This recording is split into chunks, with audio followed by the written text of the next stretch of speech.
Howdy champs, my name is Mohit and people. Today I'm going to show you how to work with the new CSS3 Transitions panel in Dreamweaver CS6. It's not available in the earlier versions. Let me straight away start off with the browser preview in Google Chrome. Notice what happens when I actually hover over the 1 rupee coin. Right, it rotates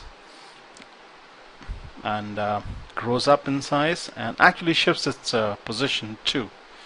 Right, and you see it goes back to square one when I actually hover off. Let me also make some change to the code. Instead of saying rotate 720 degrees or complete 2 full circles, let me say translate and 50 pixels on the x-axis and 50 on the y-axis.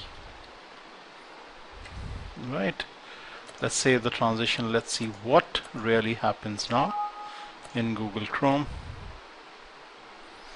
So you notice that this time although the rotation is not happening, it grows in size and changes its position. Alright, so all this was made possible with the new CSS3 Transitions panel. So let's start from the very beginning to understand the concept well. Let me delete all the code after selecting it. Let's start afresh from the very beginning. Alright, so HTML:5 is what I need to insert in the code area and expand it using Zen Coding Code Assist plugin, people. Okay, what is Zen Coding? Is simply a plugin that allows you to code real fast, and that's exactly what I've done. So if you don't have that plugin, do not worry. Either you can install it in a snap. It's a MPX extension. It's an MPX file that you can Google up and install the extension for Dreamweaver. And in case you find it too difficult, you can just code out the normal way. Alright, CSS3 Transitions.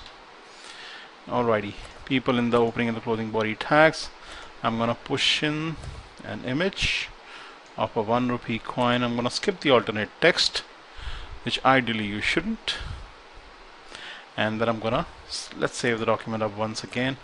Let's get going, start applying CSS transitions to this coin. So let's create a target rule. I'm going to target all images which have a width of 150. Why am I using attribute selector? So that in case there were other images and hopefully they were not 150px, it wouldn't target them. So just to separate this image from the others, just in case there were more, I could have used a class too. I'm going to say width is equal to 150. That means 150px. So it's going to exclude all the other images. I want the transition to happen on a hover, not in the active state or any other state. Alright, let's say I would want all the use the same transition for all the properties. Okay, use the same transition values for all the properties. Let's there's another option, use a different transition for each property. No, I wouldn't want that. Let's say the duration is 1 second. Wouldn't want to delay, and would want the easing to be ease out, which means slow down towards the end. Let's add the first property, which is transforms. Getting chopped off, people. It's not being captured by the screencast, but it's actually there in this menu. Okay, and I would want the end value to be rotate. How much? 2 full circles, 720 degrees. That's the way you'll actually enter it. And let's create the transition. Let's preview it up in Google Chrome to see how things look like right now. And there you go, people, a full 720 degree rotation. Right, let's edit it. Let's click out here, bring up this edit transition dialog box. Let's add a few more properties. How about width and height? So let's go with width.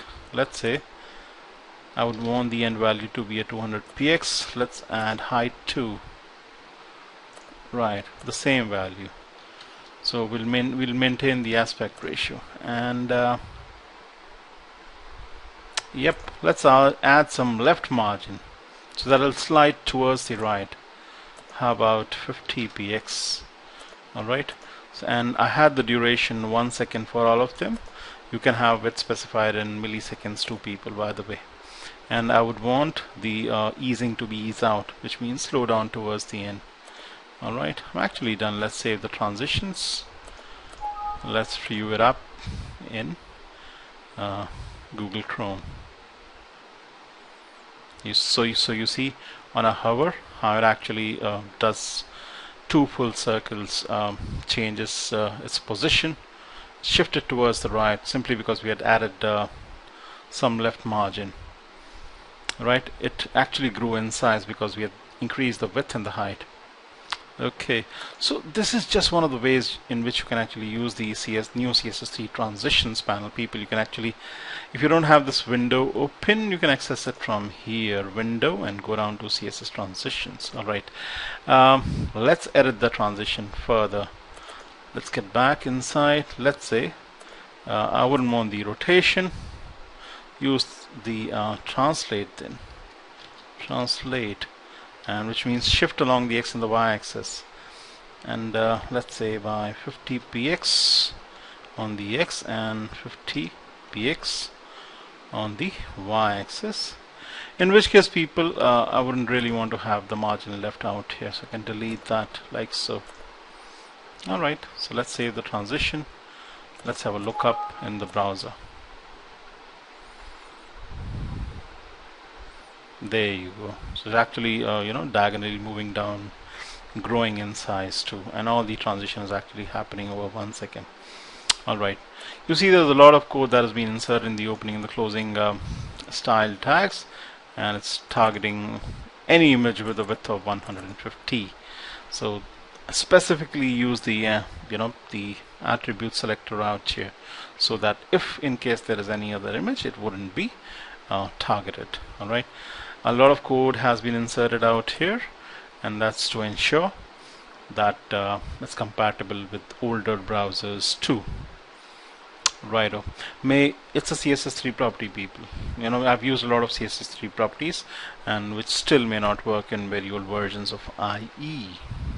Alright, so people, I hope you found this information useful. I hope you'll comment, you'll thumb this video up, and you'll keep coming back for more and more tutorials from me. You have a good day. Bye bye. Peace.